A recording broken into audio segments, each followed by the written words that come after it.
السلام علیکم ګرانو کتونکو پروګرام میډل ایست فورم سره تاسو قربا جمیل اقبال یو ځل بیا تاسو په خدمت کې حاضر یم. تاسو ته پته ده چې په دې پروګرام کې موږ تاسو ته ټولې هفتې مهم خبرونه مهم ریپورټونه په متحده عرب امارات کې په دې چاپیرچل کې په میډل ایست ملکونو کې په ګلف کنټریز کې چې کوم ایونټس کېږي کوم سیمینارز ورکشاپس کېږي متحده عرب امارات او دوبۍ دا یو داسې ملک دی ښار دی چې د نړۍ د ګوټ ګوټ ژوند خلک دلته کې ژوند کوي.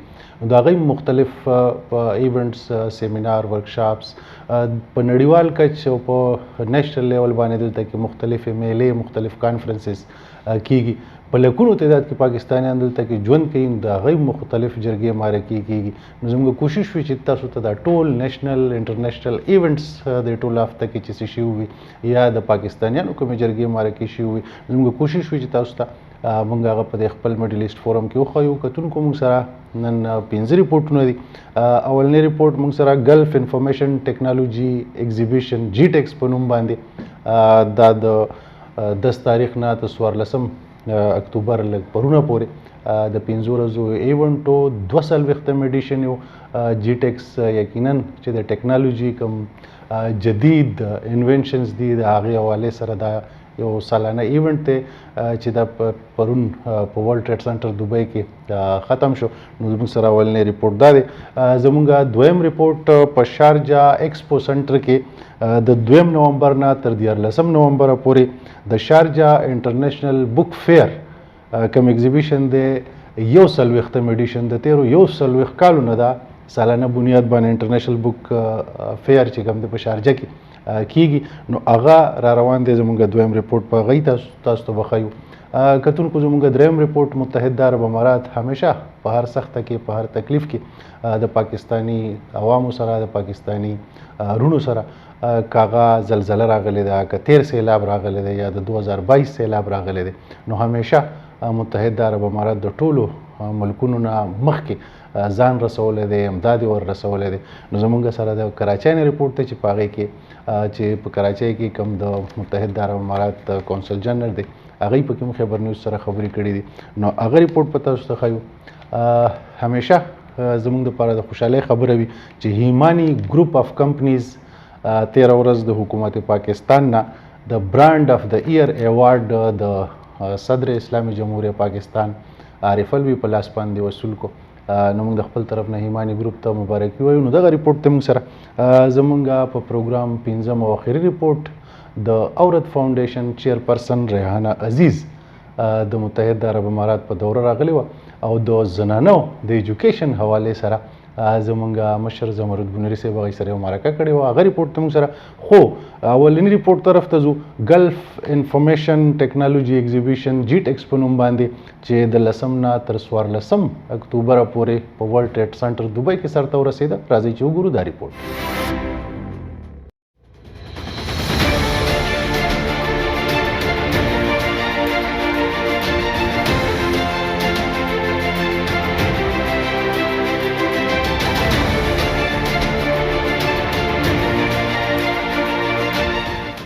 جی ټیکس ګلف انفارمیشن ټیکنالوژي ایگزیبیشن 240 ایډیشن 13 ورځ د 10 نه تر 14 اکتوبر پورې په ورلډ ټریډ سنټر دوبۍ کې سرته ورسېده. په دې ایگزیبیشن کې د 140 ملکونو 3.5 ایگزیبیټرز برخه واخیسته. د جدید ټیکنالوژي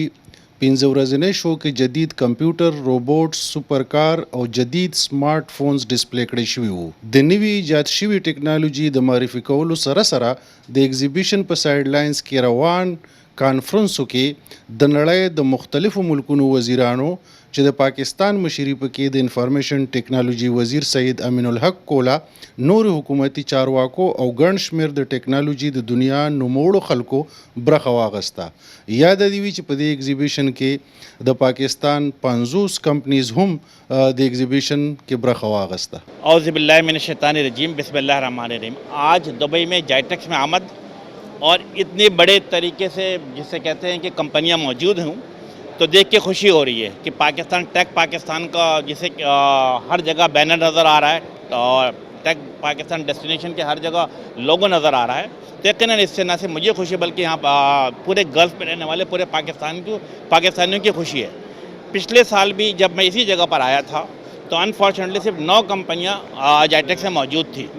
آج اچھی بات یہ ہے کہ 9 کے بجائے 29 کمپنیاں یہاں پہ موجود ہیں. اسی طریقے سے 10 کے قریب اسٹارٹ اپ موجود ہے. اٹس اے ونڈرفل ریزلٹ جو ہم پچھلے سال یہاں پہ جسے کہتے ہیں کہ ساتھیوں کو بتا کے گئے تھے اور اپنی منسٹری کو جو انسٹرکٹ کیا تھا, اس کا رزلٹ آپ کے سامنے نظر آ رہا ہے کہ سب سے مین انٹرنس پہ پاکستان موجود ہے, پاکستان نظر آ رہا ہے اور میڈ ان پاکستان کی تمام چیزیں آگے کی طرف بڑھ رہی ہیں. ہمارا ٹارگیٹ کیا تھا؟ ٹارگیٹ یہ تھا کہ کسی بھی صورت میں آئی ٹی ایکسپورٹ کو بڑھایا جائے. الحمدللہ ہر گزرتے, اگر ہم پچھلے 3 سالوں کا آپ کے سامنے ذکر کرتا ہوں تو پچھلے 3 سالوں میں آئی ٹی ایکسپورٹ جو آلموسٹ ڈبل سے بھی اوپر کی طرف چلے گئے. جیسے مثلاً اگر میں دیکھتا ہوں کہ 2019 اور 20 میں تو $1.4 بلین آئی ٹی کی ایکسپورٹ تھی, اور اگر 20 اور 21 میں دیکھتے ہیں یہ $2.1 بلین تھے. اور آج جو پچھلے سال ہم نے بھی کلوز کیا ہے 30 جون کو, وہ لگ بھگ $2.6 بلین تھی. ہمارا ٹارگیٹ کیا ہوگا کہ ہم $4 بلین تک آئی ٹی ایکسپورٹ کو لے کر جائیں تاکہ پاکستان کو جو زرد مبادلہ میں اور جو ڈالر میں کمی آ رہی ہے اس کو بہتر سے بہتر کر سکیں. دیکھیں ہم گورنمنٹ آف پاکستان 2 چیزیں, نمبر 1 اکنامیکلی اور پولیٹیکل اسٹیبلٹی. یس, جسے کہتے ہیں گورنمنٹ آف پاکستان کی پوری کوشش ہے کہ ایک پولیٹیکل اسٹیبلٹی کے ساتھ ساتھ اکنامیکلی اسٹیبلٹی بھی آنی چاہیے. ہر گزرتے دن کے ساتھ ڈالر کے ریٹ نیچے کی طرف جانا شروع ہو گیا ہے, تیل کی قیمتیں کم ہونا شروع ہو گئی ہیں, لوگوں میں اعتماد بڑھتا جا رہا ہے. ہر جسے کہتے ہیں کہ اگر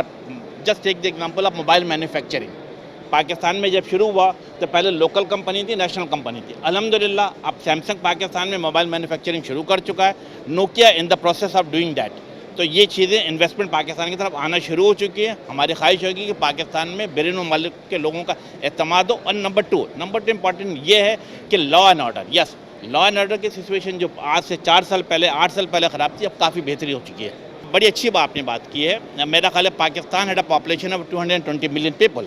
دا گڈ اینڈ دا پازیٹیو تھنگ, اچھی بات کیا ہے کہ تقریباً 60% آف دی پاپولیشن آر ینگ بٹوین دا ایج آف 18 اور 30 سال کے درمیان ہے. اینڈ دیٹ واٹ دا گورنمنٹ آف پاکستان, دا منسٹری آف آئی ٹی کنسیڈر دیٹ ایز این ایسٹ آف پاکستان. یہی نوجوان جو ہے, میرا خیال ہے کہ ملک کو آئی ٹی کے دور میں آگے لے کر چلیں گے تو ملک کی ضروریات بھی پوری ہوں گی اور ملک تیزی سے ترقی بھی کرے گا.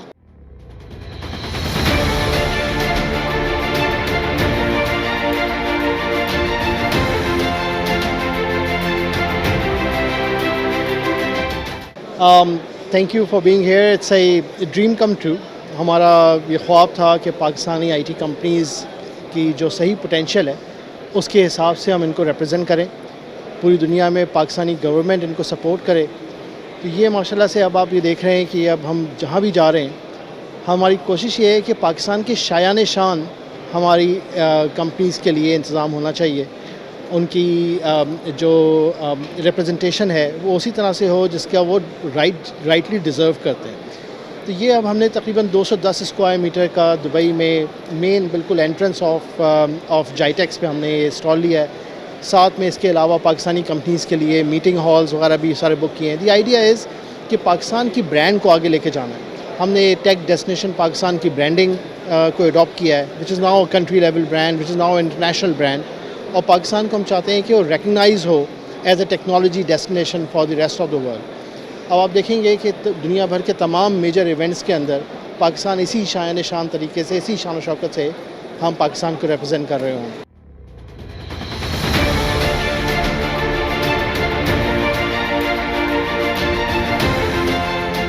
Hello Khaybar TV, my name is Mariam. I visited today JETEX event. I love it. We saw a lot of new technologies and I enjoy it. Thank you so much Khaybar TV.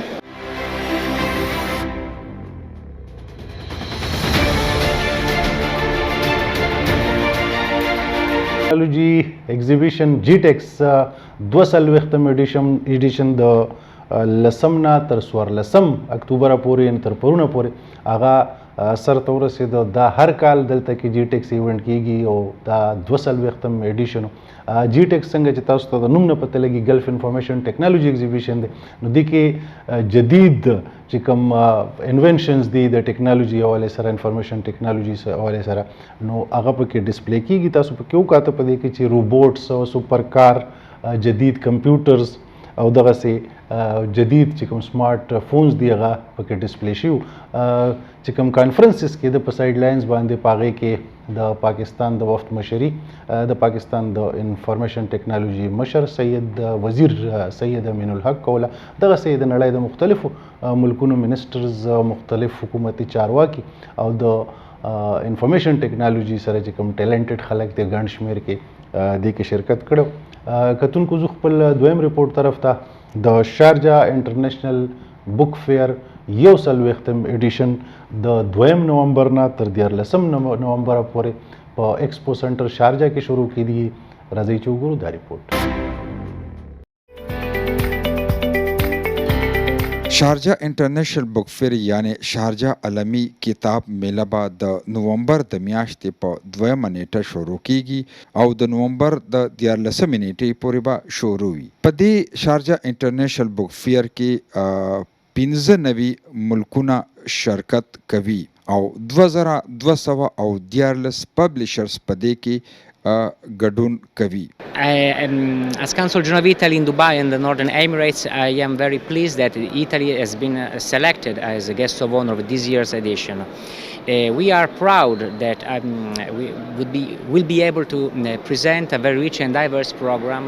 which is an expression of an integrated vision of culture, combining literature, art, music, dance, theatre, creativity and cuisine,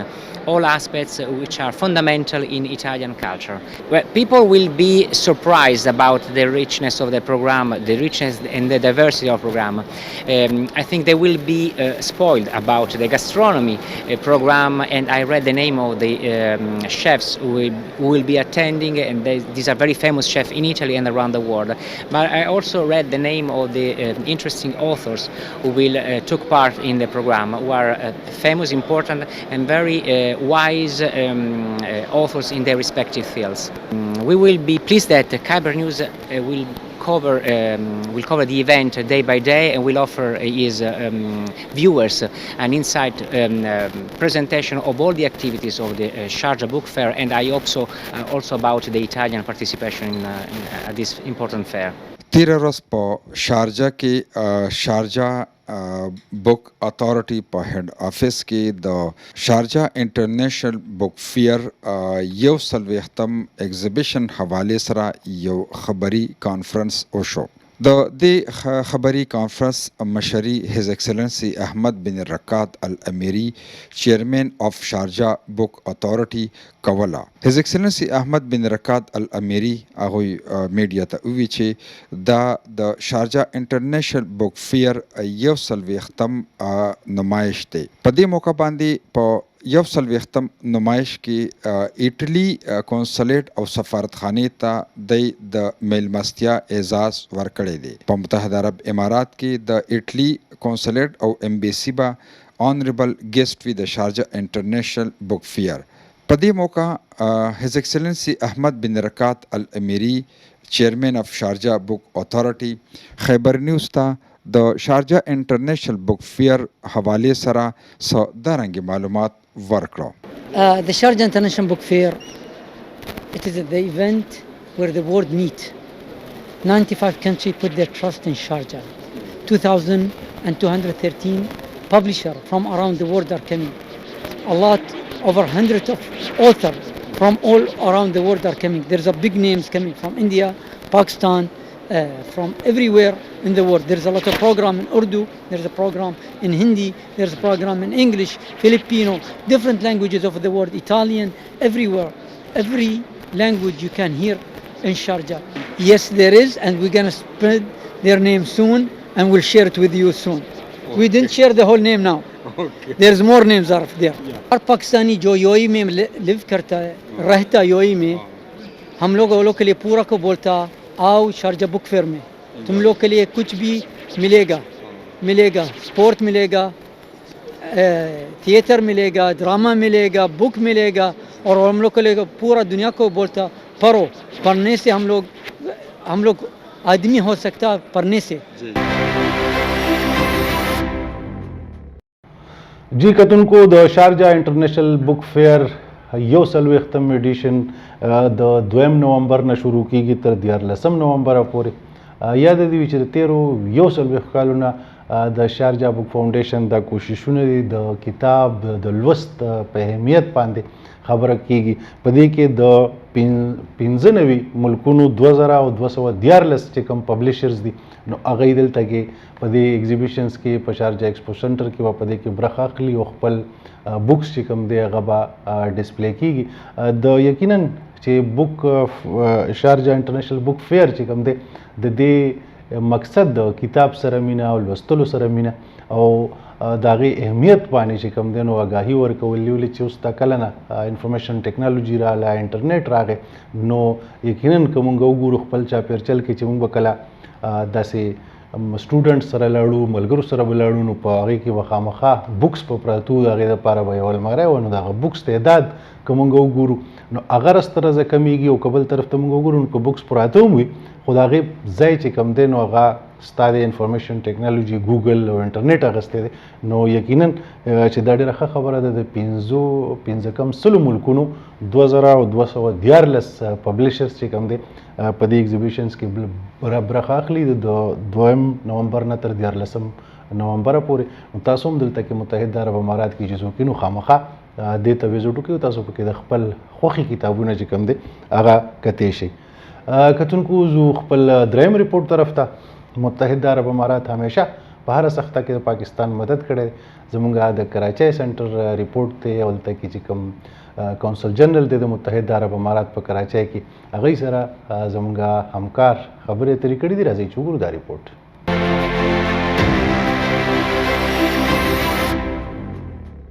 پاکستان کې دا ځل بارانونو او سیلابونو سخت زیان اوړولی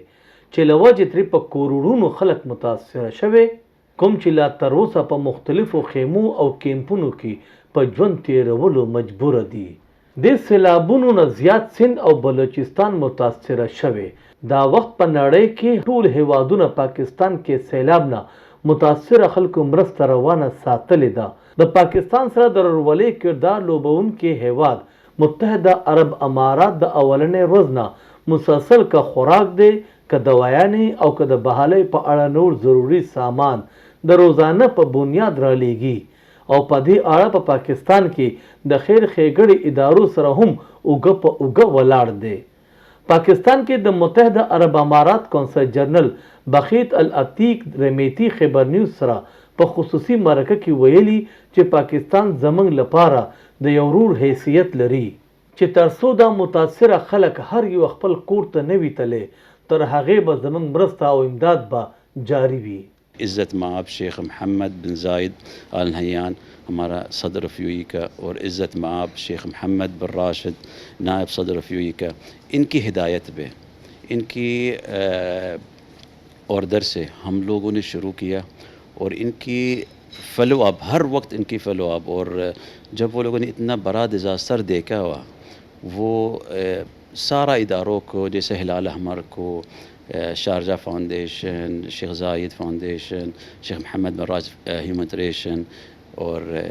اسی جو بھی ادارے ہیں اس چیز میں کام کر رہے، سب لوگوں نے پہنچ گئے کراچی. اے قوم میری شاباش تمہیں، اے فوج تیرے جذبوں کو سلام، جو تڑپ اٹھے ان آہوں پر، شہاب انہی لوگوں کو سلام. قائم رکھنا ان جذبوں کو، اے میرے خدا تم شام و سحر. عابدین بھائی سے ریکویسٹ کیا تھا، کیوں آپ کو پتہ نا سیلاب جب آتے ہیں نا انسان اس وقت جذبے میں ہوتے ہیں، خاص طور پہ جو عوام ادھر پاکستان میں یا باہر یا جو لوگ اردو سمجھ لیتے ہیں، پھر آہستہ آہستہ لوگوں کا جذبے کم ہوتے ہیں. پھر شہاب الدین بھائی نے بہت ان کی مہربان ہے اور ان کی پیار ہے دونوں ملکوں کے لیے، کام بھی بہت اچھے کر رہا. ان کو میں نے ریکویسٹ کیا تھا یار کچھ اس طرح ہونا چاہیے، لوگوں کا جذبہ ہونا چاہیے، بچوں کا، بڑوں کا، جا کے اپنا بہن بھائیوں کو ہم لوگ بھول نہ جاؤے. اور ان کی اس شاعری نے اور اس گانے کا اور بہت لوگوں نے اپریشیٹ کیا اور بہت لوگوں نے ان کو ٹرینڈ بنایا. پورا پاکستان، پورا ایشیا میں اور پورا گلف میں بھی ٹرینڈ ہو گیا تھا. پدې کې څه شک نشته چې په ستغ وخت کې هم هغه ملګری سړي سره اوږه په اوږه ولاړ وي چې کوم ستا په غم غمجن وي، لکه چې پاکستان سره متحده عرب امارات. جی کتونکو ریپورټ تاسو کتو زموږ په تیرو پروګرامونو کې هم تاسو ریپورټس کتلی وي چې متحده عرب امارات د اول ورځې نه چې کوم د سیلاب مدد سلسله کې کوم بیرونی امدادو په هغې کې اولنی فلایټ اولنی جهاز چې کوم هغه د متحده عرب امارات نه پاکستان ته رسېدلی و. یوازې په دې سیلاب کې نه که موږ هغه تیر سیلاب ته وګورو یا موږ زلزلې سوچ وکړو نو همیشه پهل کړی دی د متحده عرب امارات رولرز د دې ځای عوامو چې خپل پاکستانی کمرونه دي د مصیبت کې د هغوی همیشه په کار راشي. نو تاسو دا ریپورټ وکړو تو کراچۍ نه زموږ د ملګري چې په هغې کې د کونسل جنرل کراچۍ کې د متحده عرب امارات چې کوم دی هغوی خبرې هم تاسو واورېدې او هغوی دا په امید وکړو چې لکه زموږ د امداد به دغسې چې کوم متاثرین دي تر اخر ورځه پورې نو دا به هغوی سره جاري وي. کتونکو خپل څلورم ریپورټ طرف ته ځو. هیمانی ګروپ آف کمپنیز ډېر مشهور نوم دی پاکستان کې، نو هغوی تیره ورځ د حکومت پاکستان هغوی ته د برانډ آف د ایئر ایوارډ ورکړو او دا ایوارډ د هیمانی ګروپ ډایرکټر ظاهر هیمانی د صدر اسلامی جمهوریه پاکستان عارف الوی نه وصول کو. راځي چې وګورو دا ریپورٹ. ہمانی گروپ آف کمپنیز نے اپنی کامیابی کی طرف ایک اور سنگ میل عبور کر لیا. کووڈ کی وبائی امراض کے دوران تمام تر رکاوٹوں کو پیچھے چھوڑتے ہوئے اپنی منزل کی طرف گامزن رہے. ہمانی گروپ نے میڈ ان پاکستان مصنوعات مثلاً ہربل آئل، ہربل ٹی، ہنی اور کاسمیٹکس کی برآمدات پوری دنیا میں جاری رکھی اور اسی بنا پر ہربل ہیلتھ اور بیوٹی کیٹیگری میں بیسٹ ایکسپورٹرز کے طور پر ابھرا. اسی سلسلے میں حکومت پاکستان نے برانڈ آف دا ایئر کے ایوارڈ سے نوازا. یہ ایوارڈ ہمانی گروپ آف کمپنیز کے ڈائریکٹر مسٹر زہیر ہمانی نے صدر پاکستان عارف الوی سے وصول کیا. کو ریپورٹ تاسو کتو د هیمانی ګروپ د ستاینې دپاره چې کوم دی برانډ آف د ایئر ایوارډ د حکومت پاکستان د طرف نه هغه په یو تقریب کې تیره ورځ د هیمانی ګروپ ډایرکټر ظاهر هیمانی د صدر اسلامی جمهوریه پاکستان عارف الوی نه وصول کو. یقینا چې د کووډ کې ډېر زیات پرابلمز جوړ شو، امپورټ ایکسپورټ باندې ډېره سر غورځېدلی و، خو بیا هم هیمانی ګروپ چې کوم دی خپل ټارګېټ اچیو کړي دي او ایکسپورټ خپل برقرار ساتلی دی. د هغوی چې کوم پروډکټس دي نو هغه په دغه مشکلو حالاتو کې هم چې کوم دی نو په ټوله دنیا کې په ټوله نړۍ کې کوم کوم ځای ته چې د هغوی ایکسپورټس کېږي هغوی کې هغه خپل آیټمس چې کوم دی که کوم پروډکټس دي هغه رسولی دي. همدغه وجه ده چې دا حکومت پاکستان هغوی ته برانډ آف د ایئر ایوارډ تیره ورځ ورکړو. کتونکو زه خپل پنځم او اخري ریپورټ طرف ته دلته کې موږ تاسو ته ویلو چې د 100 لکو پورې خلک پاکستانیان دلته کې ژوند کوي. همدغه وجه ده چې په پاکستان کې میش چې کوم زمونږ پاکستانیان دي هغوی هم ګاهې باګاهې د خپلو دوستانو سره یا داسې خپل فیملی ممبرز دلته کې څوک رشتهداران اوسي یا که څوک نه اوسي هم نو مختلف سیاحتي ولې چې دوبۍ د کتو ځای دی، متحده عرب امارات د کتو ملک دی، نو دلته کې راځي. نو عورت فاونډیشن چیرپرسن ریحانه عزیز د متحده عرب امارات په دوره وه او د زنانه او د تعلیم حوالې سره زموږ مشر زمرد منیر صاحب هغوی سره یو مرکه کړې وه. راځئ چې وګورو دا ریپورټ.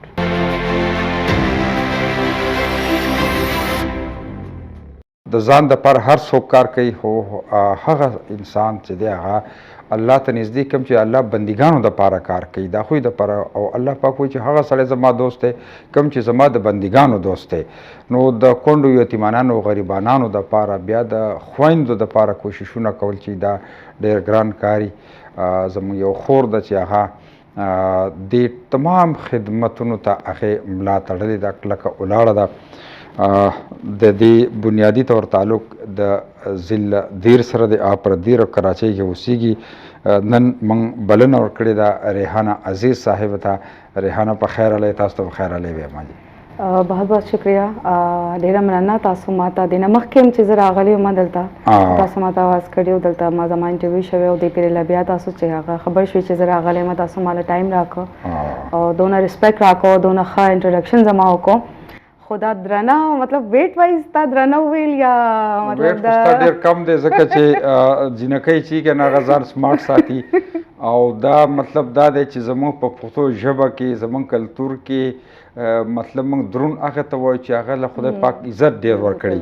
نو تاسو درنه په دې چې ډېرې ښځې دي ډېرې جینکۍ دي خو د خپل کور دپاره کار کوي د خپل ځان دپاره کار کوي د خپلو بچو دپاره کار کوي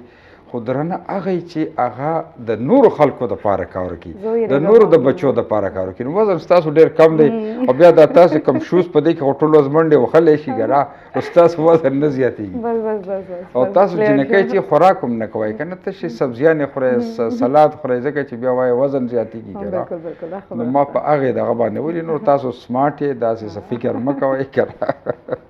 ها ریحانه تاسو اوسېږئ په کراچۍ کې تعلق ستاسو د اپر دیر سره دی او زما پلار چې و هغه اپر دین نه و او بیا زمونږ چې دی هغه پیدایش چې دی هغه کراچۍ کې شوی دی. دا چې تلل راتلل زمونږ کېږي وسم دیر ته موږ ځو خپل پلار کړي ته ځو مور کړي ته ځو مردان ته ځو او باجوړ مور د مردان ده مور د باجوړ وه باجوړ وه پلار د دیر پلار د دیر خو دغه نږدې نږدې علاقې نو خپل کلی درته معلوم دی. بالکل بالکل نو کلی ته کله نه کله چکر لګای بالکل بالکل زو هلته زمونږ د پلار ځمکې دي زمونږ زاړه کورونه د پلار هغه هر څه شی هلته موجود دی. نو هلته چې ته لاړ شي تا ته خو به ډېر مسایل داسې رامخې ته شي معلومات به وشي چې بیا به ته وایې چې دې له هم کار کول پکار دي دې دپاره هم کار کول پکار دي که نه. بالکل بالکل بالکل د کشا اول راته دا وایي چې سوچ عورت ویلفیر ارګنایزیشن تاسو جوړ کړی دی. نو د زنانو دپاره سوچ فکر تاسو فکر من یې چې یاره د دی چې کوم حقوق دي د دی چې کوم مسایل دي چې هغه مطلب د هغې دپاره کار وکړی شي که نه. او په دې خبره کوو خو که لږ تاسو د خپل ایجوکیشن حوالې سره دا وکړئ چې زموږ کتونکو ته پته ولګي چې تاسو څه تعلیم حاصل کړی دی په کوم فیلډ کې تاسو حاصل کړی دی او هغه تاسو سره راولئ په استعمال کې د زنانو. نو لږ راته خپل ځان حوالې سره زما چې خپل کوم فیلډ دی که نه هغه د ایجوکیشن هغه دی زما بی ایډ اینډ ایم ایډ آسټریلین انسټیټیوټ د نوټرډیم د ما کړی دی هغې نه بعد چې دی زما ایم فل دی بیا ما یو ایم بی ایم کړی دی ایجوکیشنل مینجمنټ کې نه سی بی ایم آی بی ایم نه بیا زما هغې نه بعد چې دی زما پی ایچ ډي ده هغه هم ایجوکیشن کې ما میجر چې دی هغه ایجوکیشن دی. ما چې کار سټارټ کو هغه ما ایجوکیشن کې سٹارٹ کو جوینائل جیل بچہ جیل کې ټرانسجنډرز په ایجوکیشن باندې کراچي هغه سونم چې بیکورډ ایریاز دی الته نه ما سٹارټ پاغستا بیا هری پور هزارا تھر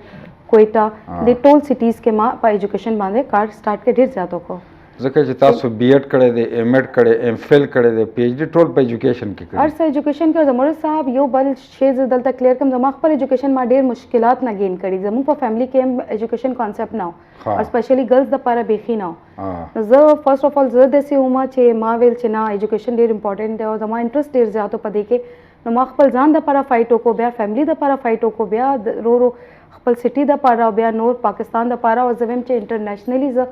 دونه زیات په دې کې کار وکړم چې دا بیسک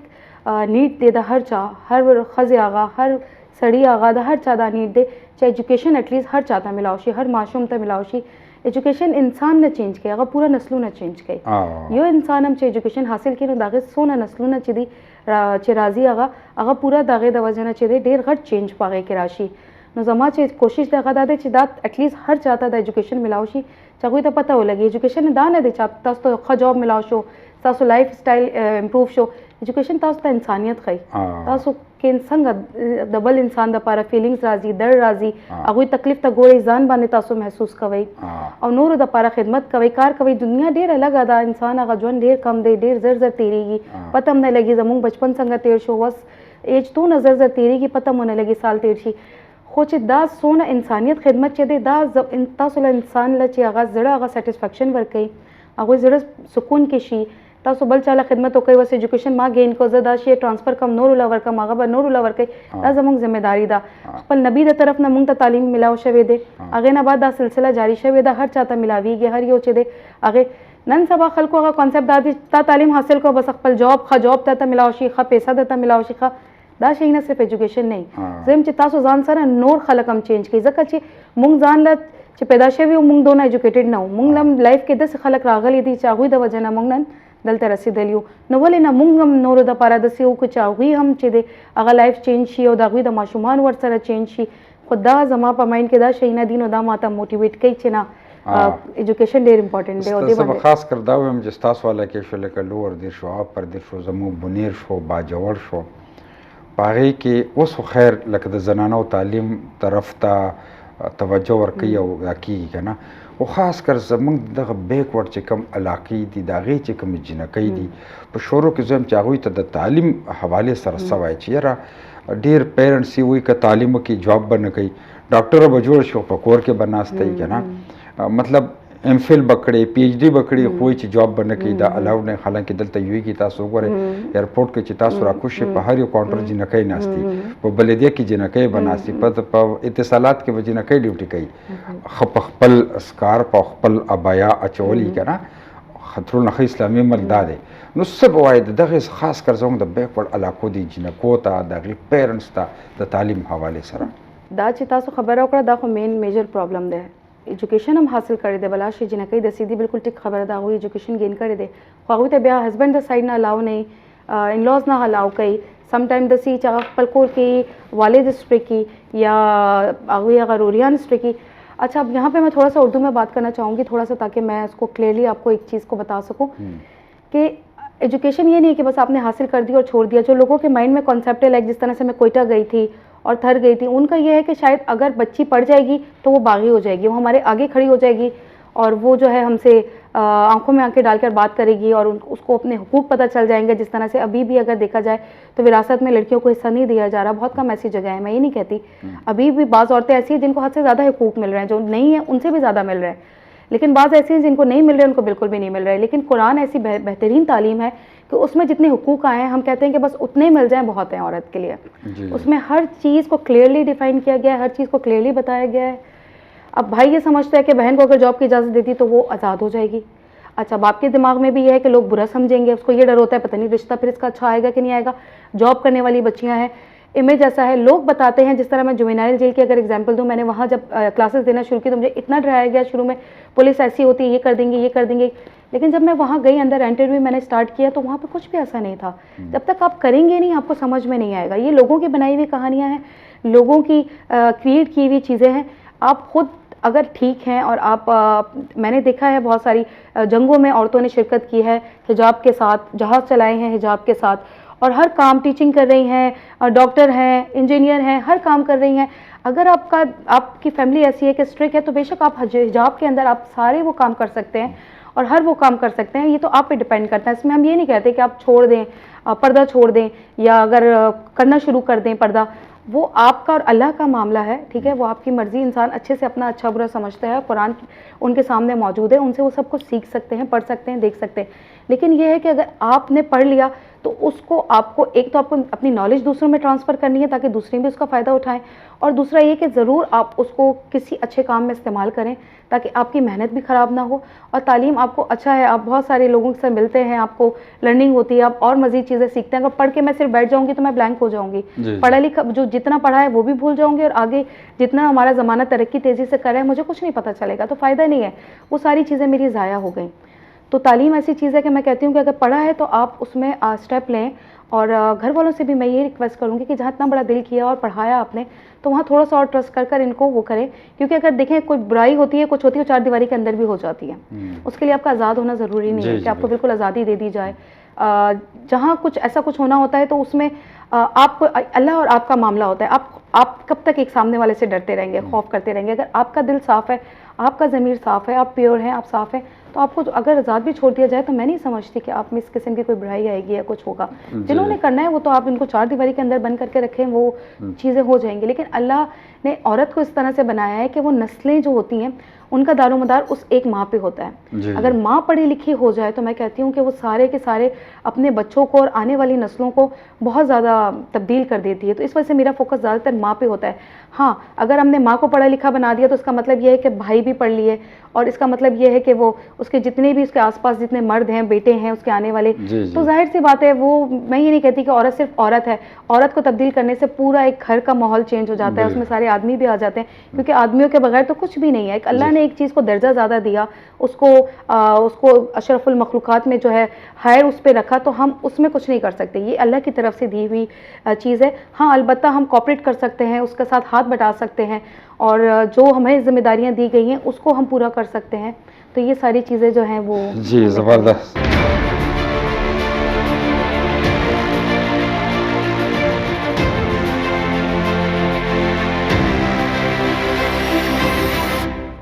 جی کتن کو رپورٹ تاسو کتو اورڈ فاؤنڈیشن چیئرپرسن ریحانہ عزیز سره زمرود بنیری صاحب چې کوم مارکه کړي واغه تاسو کته یقینا چې زمونږ نه میډل ایسٹ فورم کې 15 ریپورټس تاسو با یقینا خوښ وي, خو معلومات پم تر لاسه کړي وي. د اولنې ریپورت د جی ټیکس د گلف انفارمیشن ټیکنالوژي ایگزیبیشن چې کوم ایونت واغه پرون سرته ورسېد په 14 اکتوبر باندې, نو هغه ریپورت تاسو کته زمونږ د شارجه انټرنیشنل بک فیر 140م ایډیشن را روان دی د 2 نه تر 14 نومبر پورې. هغه ریپورت تاسو وکړو د متحده عرب امارات حکومت چې کوم پاکستان سره مرسته ده, د دې ځای د عوامو, د دې ځای د رولر چې کوم کنټریبیوشن دی پاکستان سره هر سخته هر مصیبت کې امداد کړی دی, نو هغه ریپورت تاسو وکړو. هیمانی گروپ اف کمپنیز ډایریکټر ظاهر هیمانی د صدر اسلامی جمهوریت پاکستان عارف الوینا ایوارډ وصول کو چې برانډ اف د ایئر ایوارډ هیمانی گروپ اف کمپنیز ته ملاو شو. او زمونږ اخر کې د عورت فاونډیشن چیئرپرسن ریحانه عزیز چې کوم مارکه زمرود بنیری صاحب سره هغه تاسو وکړه. د راتلونکي ویک کې بعد نوی ریپورټونو نوی خبرونو سره تاسو په خدمت کې بیا حاضرېږو. د خپل ځان خیال ساتئ, د خپل چاپېریال خیال ساتئ, خپل قربا جمیل اقبال ته اجازه ورکړئ. د الله په امان.